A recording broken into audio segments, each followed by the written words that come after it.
तो आइए आज हम लोग class 12th Bihar board subject Hindi का चैप्टर 5 स्टार्ट करते हैं और इसका पार्ट 2 पढ़ते हैं। हम पार्ट 1 में हमने लेखक का परिचय पढ़ा है। अगर आप लोगों ने नहीं देखा है तो चैनल के प्लेलिस्ट में जाएं और वहां से आप उस वीडियो को देखें, समझें।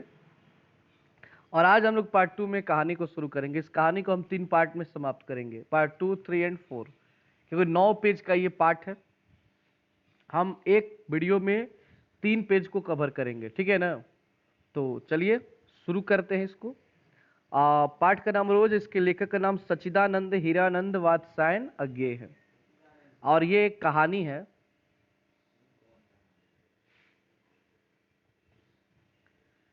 दोपहर में उस सूने आंगन में पैर रखते ही मुझे ऐसा जान पड़ा मानो उस पर किसी श्राप की छाया मंडरा रही हो।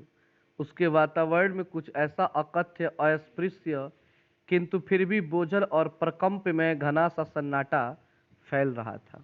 यानी कह रहे हैं कि दोपहर का समय था लेखक, और मैं उस सूने आंगन में जैसे ही प्रवेश किया तो ऐसा लगा कि वो कोई यहाँ पे श्राप है, किसी का। क्या मंडरा रहा है? श्राप है। बिल्कुल सुनसान, बिना छू छूत, एकदम बोझल जगह है ये, मतलब कि नीरस जगह है ये। मेरी आहट सुनते ही मालती बाहर निकली। मालती जो लेखक के दूर की बहन है, मतलब रिश्तेदार में की दूर की बहन है। मुझे देखकर, पहचान कर उसकी मुरझाई हुई मुख मुद्रा तनिक से मीठे विस्मय से जागी सी और फिर पूर्ववत हो गई। कहते हैं जैसे ही मुझे उसने देखा उसके चेहरे पर थोड़ा सा हंसी आ गई, वो थोड़ा खुश हो गई। क्योंकि भाई कोई भी औरत है, अगर उसका भाई उसे दिखाई दे तो खुश हो जाती है। मायके वालों को देख करके औरतें खुश हो जाती हैं। लेकिन फिर कुछ देर के बाद पूर्ववत हो गई। पूर्ववत मतलब जैसे पहले थी वैसे ही उदास हो गई। उसने कहा आ जाओ, और बिना उत्तर की प्रतीक्षा किए भीतर की ओर चली गई। अब मैं अंदर आया कि नहीं आया वो देखी भी नहीं, बस कही ठीक है आ जाओ, फिर वो अंदर चली गई। मैं भी उसके पीछे हो लिया। भीतर पहुंचकर मैंने पूछा, वे यहाँ नहीं है? वे यहाँ नहीं है इसका अर्थ समझ रहे हैं ना, उनके पति के बारे में पूछने कि वो यहाँ पे नहीं है क्या। तो ये कहती हैं अभी आए नहीं, दफ्तर में है। दफ्तर मतलब ऑफिस में, काम पर गए हैं, थोड़ी देर में आ जाएंगे। कोई 1:30-2 बजे आया करते हैं। कब वो आया करते हैं उनके पति? 1:30-2 बजे। कब के गए हुए हैं अब ये पूछते हैं। तो ये कहती है सवेरे उठते ही चले जाते हैं, यानी सुबह में उठते हैं और फिर सुबह में ही निकल जाते हैं, 1:30-2 बजे तक घर आते हैं। मैं हूँ कहकर पूछने को हुआ, और तुम इतनी देर क्या करती हो? पर फिर सोचा आते ही एकाएक प्रश्न ठीक नहीं है।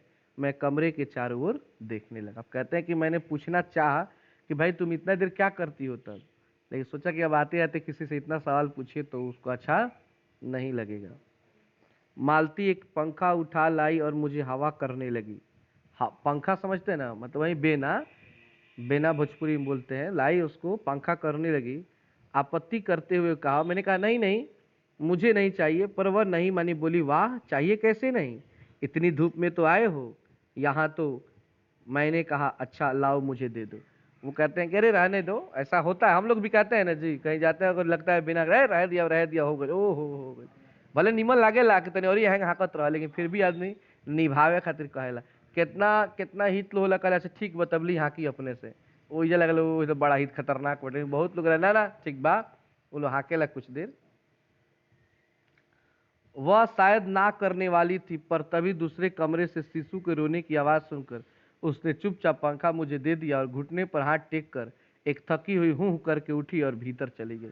मतलब वो नहीं चाहती थी कि मैं पंखा चलाऊं, लेकिन जैसे उसका बच्चा क्या करने लगा, अब रोने लगा, तो उसको उठाने के लिए धीरे से पंखा वहीं पे दे देती है। कहती है अच्छा वो काम कर ली तले आवत लड़का के लेके तनी, और अपने घुटने पर, घुटना समझ लेंगे भोजपुरी में ठेहुन कहल जाला, तो घुटने पर हूं करके जैसे उठती है और वहां से वो अंदर चली जाती है। मैं उसके जाते हुए दुबले शरीर को देखकर सोचता रहा यह क्या है, मतलब बहुत दुबली हो गई थी। यह कैसी छाया सी इस घर में छाई हुई है। हम लोग भी अपने माई बहन के यहाँ जाए मान लीजिए, और बहन आपकी बहुत दुबली पतली हो जाए, कमजोर हो, तो दुख देखकर आपको दुख लगेगा कि नहीं लगेगा? दुख लगेगा ही। मालती मेरे दूर के रिश्ते की बहन है, किंतु उसे सखी कहना ही उचित है, क्योंकि हमारा परस्पर संबंध सत्य का ही रहा है। इस बचपन में इकट्ठे खेले हैं, इकट्ठे लड़े और पीटे हैं। बताते हैं कि हम लोग बचपन में साथ ही खेलते थे, लड़ते थे, एक दूसरे को पीटते भी थे, और हमारी पढ़ाई भी बहुत सी कठिन हुई थी। हमारे व्यवहार में सदा साक्ष्य की स्वेच्छा और स्वच्छंदता रही है। वह कभी भ्रातृत्व के या बड़े छोटेपन के बहनों में नहीं गिरा। मतलब ऐसा नहीं था कि हम भाई बहन थे तो इस पे या छोटे बड़े होने का कोई दबाव हो। हम लोग दोस्त की तरह रहते थे। सखा मतलब क्या होता है? मित्र होता है, दोस्त होता है। कि हम लोग उस दोस्त की तरह रहे हुए हैं। मैं आज कोई 4 वर्ष बाद उसे देखना है। लेखक उसके घर कितने वर्ष बाद गए हैं? 4 वर्ष बाद। जब मैंने उससे पूर्व देखा था तब वह लड़की ही थी। अब वह विवाहिता है, एक बच्चे की माँ भी है। यानी जब 4 साल पहले उन्होंने उसे देखा था तो उसकी शादी अभी नहीं हुई थी, वो एक लड़की थी। अब वो शादी हो गया है और उसका एक क्या है? बच्चा भी है। इससे कोई परिवर्तन उसमें आया होगा, और यदि आया होगा तो क्या, यह मैंने अभी तक सोचा नहीं था। किंतु अब उसकी पीठ की ओर देखता हुआ मैं सोच रहा था, यह कैसी छाया इस घर पर छाई हुई है, और विशेषतया मालती पर। तो सोचते हैं कि जो मालती कभी इतना हंसती खेलती कूदती थी, इतना बोलती थी, आज उस मालती को लग रहा है कि ग्रहण लग गया है। इसके जीवन में क्या दुख आ गया है? शादी होने के बाद ऐसे क्या बदल गई है? मुझे कुछ समझ में नहीं आ रहा है। मालती बच्चे को लेकर लौट आई और फिर मुझसे कुछ दूरी पर नीचे बिछी हुई दरी पर बैठ गई। मैंने अपनी कुर्सी घुमाकर उसकी ओर उन्मुख होकर पूछा, इसका नाम क्या है? इसका नाम क्या है? मतलब कि आके दरी समझते हैं आप लोग? भोजपुरी में उसको तरई कहते हैं। तो तरई पे आके बैठ जाती है, कुर्सी उधर घुमा के मुंह करके पूछते हैं, तो बताओ मालती इसका क्या नाम है?" मालती ने बच्चे की ओर देखते हुए उत्तर दिया, नाम तो कोई निश्चित नहीं किया, वैसे इसे टीटी कहते हैं। उसका नाम क्या है? टीटी कहते हैं। इसका नाम नहीं तो गांव में लोग नाम रख लेला उल्टा सीधा कुछ खतरनाक। वही एक नाम का रखा बा, टीटी रखा गया है। मैंने उसे बुलाया, टीटी टीटी आजा। पर वह अपनी बड़ी बड़ी आंखों से मेरी ओर देखता हुआ अपनी माँ से चिपट गया और रुआसा सा होकर कहने लगा, फिर रोने लगा। बच्चों लोगों में ये प्रॉब्लम होता है। अगर आपको नहीं पहचानेंगे ना और कहेंगे बाबू आ जाता, आपको देखेंगे, देखने का भागेंगे वहां से के हुए और रोना शुरू कर देंगे, डर लगेगा। तो ऊह ये क्या है? वो रोने लगा। मालती ने फिर उसकी ओर एक नजर देखा और फिर आंगन की ओर देखने लगी। काफी देर मौन रहा। मौन मतलब शांत रहा। थोड़ी देर तक तो वह मौन आकस्मिक ही था, जिसमें मैं प्रतीक्षा में था कि मालती कुछ पूछे, किंतु उसके बाद एकाएक मुझे ध्यान हुआ मालती ने कोई बात नहीं की।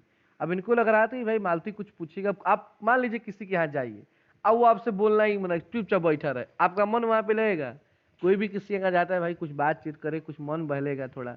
अब आप गए तो वो चुपचाप बैठा हुआ, आप भी चुपचाप बैठे हैं, तो मन उबियाएगा आएगा वहां से भागना, आपका भी क्या करेगा? मन कर भागो यहाँ से। यह भी नहीं पूछा कि मैं कैसा हूं, कैसे आया हूं, चुप बैठी है। क्या विवाह के 2 वर्ष में ही वह बीते दिन भूल गई, या अब मुझे दूर इस विशेष अंतर पर रखना चाहती है? क्योंकि वह निर्बाध स्वच्छंदता अब तो नहीं हो सकती, पर फिर भी ऐसा मौन जैसा अजनबी से भी नहीं होना चाहिए। कहते हैं कि ठीक है, 2 साल शादी हुए हुआ, मतलब इतना बदलाव तो इसमें नहीं था। मुझे देख कर ये मतलब कितना खुश हो जाती थी, कितनी हम बातें करते थे, अचानक इतना बदली हुई है, मतलब इनको अच्छा नहीं लग रहा है। देखिए, आप जैसे कैरेक्टर में रहते हैं, आप जिस प्रकार लोगों से मिलते जुलते हैं, अगर अचानक आप अपने कैरेक्टर में बदलाव ला दें तो लोग आपकी ओर ध्यान से देखने लगते हैं कि भाई क्या हुआ। अगर कोई हंसने वाला व्यक्ति हो और वो हंसना ही छोड़ दे तो जो भी देखेगा क्या कहता है, ए का भइल बा, कुछ भइल बका, ए कुछ भइल बका। लेकिन कोई आदमी कभी हंसता ही ना हो, उसको देखेगा कोई तो थोड़े ना कहेगा काहे ने हंसत, का भइल बा। लोग जाने लगे ए हंसबो करी तो अंदर अंदर हंस ली, मुँहे न खुली। कुछ लोग हैं जो कुछ भी नहीं बोलते हैं, शांत रहते हैं हमेशा, और कभी इतना ना बोलने लगेगा वह दिमाग खराब हो गया, अरे भाई क्या हो गया इसको। कुछ बच्चे ऐसे भी होते हैं जो कभी बोलते नहीं थे, 10th क्लास में बोलेंगे नहीं, इंटर में आते इतना ना बोल देंगे कि सामने वाले टेंशन में आ जाए, भाई क्या हो गया इसको। तो होता है, चेंजिंग होने पर लोग थोड़ा घबरा जाते हैं। और ये कहते हैं कि मेरे साथ जो मालती व्यवहार कर रही है वो अजनबियों के समान कर रही है। मैंने कुछ खिन्न सा होकर, खिन्न मतलब दुखित होकर, दूसरी ओर देखते हुए कहा, जान पड़ता है तुम्हें मेरे आने से विशेष प्रसन्नता नहीं हुई। कहते हैं लग रहा है कि मैं आया हूं तो तुमको अच्छा नहीं लग रहा है क्या? उसने एकाएक चौंकर कहा, हूं। यह हूं प्रश्न सूचक था, किंतु इसलिए नहीं कि मालती ने मेरी बात नहीं सुनी थी, केवल विस्मय के कारण। मतलब वह कुछ सोच रही थी। देखिए, आदमी जब दुखी होता है ना, मन में अगर कोई दुख होता है तो उसके सामने आप कितना भी अच्छा बात कीजिएगा ना, मन नहीं लगता है। आपकी ओर देखेगा, आपकी बात सुनेगा, लेकिन वो सुन नहीं पाएगा। उसका ध्यान किसी और बात पे अटका हुआ है। ऐसे ही मालती का हाल है। इसलिए मैंने अपनी बात दोहराई नहीं, चुप बैठा रहा। मालती कुछ बोली ही नहीं। तब थोड़ी देर बाद मैंने उसकी ओर देखा, वह मेरी ओर देख रही थी, किंतु मेरे उधर उन्मुख होते ही उसने आंखें नीचे कर ली। यानी वो मेरी ओर देख रही थी, लेकिन जैसे मैंने देखा उसने आंखें क्या कर ली, नीचे कर ली। उसके मन में कुछ दुख होगा। फिर भी मैंने देखा उन आंखों में विचित्र सा भाव था, मानो मालती के भीतर कहीं कुछ चेष्टा कर रहा हो किसी बीती हुई बात को याद करने की, किसी बिखरे हुए वायुमंडल को पुनः जगाकर गतिमान करने की, किसी टूटे हुए व्यवहार तंतु को पुनर्जीवित करने की, और चेष्टा में सफल न रहा हो। जैसे जैसे बहुत देर से प्रयोग में न लाए हुए अंग को व्यक्ति एकाएक उठाने लगे और पाए कि वह उठता ही नहीं है, चिर विस्मृति में मानो मर गया हो, उसने क्षीण बल से उठ नहीं सकता। मतलब कि जिस आदमी, जैसे आपका कोई अंग है, अगर वो काम नहीं करता है या आपने किसी अंग का प्रयोग बहुत दिन तक नहीं किया है, उसको अचानक आप करेंगे तो वो काम करेगा, ठीक से नहीं करेगा। तो मालती का भी आदत अब छूट गया है हंसी मजाक करने का। अब वो अचानक मजाक नहीं हो सकता है ना। जैसे मान लीजिए कोई आदमी नहीं दौड़ता है और उसको एक बार आप मैराथन का दौड़ दौड़ा दीजिए, तो वह आदमी दौड़ पाएगा? नहीं दौड़ पाएगा। धीरे धीरे प्रैक्टिस बनाएगा। लेकिन जो डेली दौड़ता है उसके लिए आसान है। तो वही बात है कि जो हरदम मजाक करता है, हंसता रहता है, उसके लिए हंसना मजाक करना कोई बड़ी बात नहीं। कभी कोई हंसा मजाक किया ही नहीं है, उससे कहिएगा थोड़ा करने के लिए, तो वो थोड़ा समस्या हो जाता है। मुझे ऐसा जान पड़ा मानो किसी जीवित प्राणी के गले में किसी मृत जंतु का तोक डाल दिया गया, वह उसे उतार कर फेंकना चाहे पर उतार न पाए। तभी किसी ने किवाड़ खटखटाए। मैंने मालती की ओर देखा, वह हिली नहीं। जब किवाड़ दूसरी बार खटखटाए गए तब शीशु को अलग करके उठी और किवाड़ खोल। मतलब नीरस हो गई है एकदम, बिल्कुल अपने जीवन से क्या हो गई है, नीरस हो। किवाड़ कोई ठकठका रहा है, चुपचाप बैठी है। फिर कोई ठकठकाया, ठीक है जा रही हूँ, खोल रही। मतलब कि जिंदगी से वो उब गई है। वे यानी मालती के पति आए। अब कौन आ गए दफ्तर से जी? पति। मैंने उन्हें पहली बार देखा था, यद्यपि फोटो से उन्हें पहचानता था। फोटो ब्याह का जो खिंचाया जाता है ना, देखे होंगे एल्बम उल्बम में। परिचय हुआ, मालती खाना तैयार करने आंगन में चली गई और हम दोनों भीतर बैठकर बातचीत करने लगे। उनकी नौकरी के बारे में, उनके जीवन के बारे में, उस स्थान के बारे में और ऐसे अन्य विषयों के बारे में जो पहले परिचय पर उठा करते हैं, एक तरह का स्वरक्षात्मक कवच बनकर। हर आदमी ऐसे ही बात करता है। आप भी किसी से पहली बार मिलते हैं तो पूछते हैं क्या हाल चाल है, सुनाइए क्या हो रहा है आजकल, कौन सा काम करते हैं आप, तो ये करते हैं, कहाँ करते हैं, क्या क्या इसमें होता है। मतलब ऐसी तरह की बातें होती है ना। तो नॉर्मल बातें हुई इनके बीच। मालती के पति का नाम है महेश्वर। मालती के पति का नाम क्या है? महेश्वर। वह एक पहाड़ी गांव में सरकारी डिस्पेंसरी के डॉक्टर हैं। मतलब एक सरकारी डॉक्टर हैं ये। उसी हैसियत से इन क्वार्टरों में रहते हैं और अस्पताल की तरफ से उन्हें एक रूम मिला है, क्वार्टर मिला है, उसमें ये लोग रहते हैं। प्रातःकाल 7 बजे डिस्पेंसरी चले जाते हैं और 1:30 या 2 बजे लौटते हैं।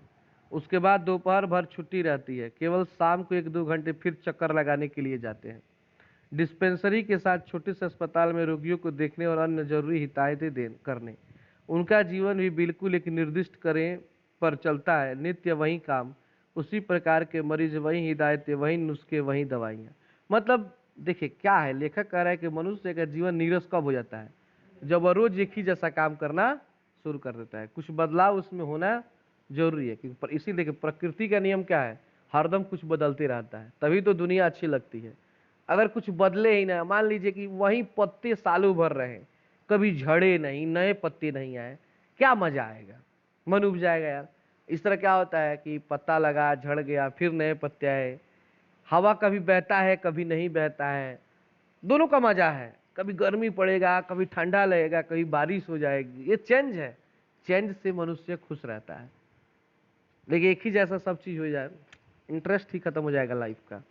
तो कहते हैं इनका भी वही काम है, सुबह निकलना, इतना करना, फिर शाम को जाना, वही दवाएं, वही हिदायतें, वही समझाना रोगियों को। वह स्वयं उकताए हुए हैं और इसलिए, और साथ इस भयंकर गर्मी के कारण वह अपने फुर्सत के समय में भी सुस्त ही रहते हैं। मालती हम दोनों के लिए खाना ले आई। मैंने पूछा तुम नहीं खाओगी या खा चुकी? महेश्वर बोले कुछ हंसकर, वह पीछे खाया करती है। पीछे मतलब बाद में, पीछे मतलब बाद, मतलब हम खा लेते हैं तब खाती है। पति 2:30 बजे खाना खाने आते हैं, इसलिए पत्नी 3 बजे तक भूखी बैठी रहेगी। बताइए कितना घटिया नियम है। कि अब पति के खाने के बाद ही पत्नी खाएगी। पति अब 2:30 बजे आएगा तो 3 बजे खाती है दिन में। कितना बुरा, भर से उसका दिमाग खराब है, हैं? रे भाई ठीक है, अच्छा है कि आप एक संस्कार मानती हो कि पति के खाने के बाद पत्नी खा रही है। पहला चीज तो ये नहीं होना चाहिए। और सेकंड चीज, अगर मान भी रही हो तो यार उसका भी टाइम एक लिमिट न है। जैसे जैसे कि मान लीजिए कि पति 8 बजे खा लिया तो पत्नी 9 बजे खा लिया, पति शाम को 2 बजे 3 बजे खा रहा है तो 4 बजे खाएगी। मतलब ये कैसा सिस्टम है? अब पति रात को 2 बजे खाएगा तो 3 बजे तक बैठी रहेगी, 3 बजे खाना खाएंगे, ये अच्छा बात नहीं है। महेश्वर खाना आराम करते हुए मेरी ओर देखकर बोले, आपको तो खाने का मजा ही क्या आएगा, ऐसे बेवक्त खा रहे हैं। मैंने उत्तर दिया, वाह, देर से खाने पर तो और भी अच्छा लगता है, भूख बड़ी हुई होती है, पर शायद मालती बहन को कष्ट होगा। कहते हैं, अरे ऐसा बात नहीं है, आदमी जितना लेट से खाता है उतना ज्यादा भूख लगता है, और ज्यादा वो खाएगा और जोश में खाएगा, भाई पेट एकदम खाली है, जल्दी कुछ लाओ। और लेकिन दिक्कत यह है कि मालती बहन को दिक्कत हो रहा है। दिक्कत क्या हो रहा है कि आपके चलते और हमारे चलते 3 बजे खाना खा रही है। मालती टोक कर बोली, ऊहू, मेरे लिए तो यह नई बात नहीं है, रोज ही ऐसा होता है। मालती बच्चे को गोद लिए हुई थी। बच्चा रो रहा था पर उसकी ओर कोई ध्यान नहीं दे रहा था। मैंने कहा, यह रोता क्यों है? तो आज के लिए इतना ही, फिर वो बताएगी कि क्यों रो रहा है। इसके हम पार्ट 3 में पढ़ेंगे। और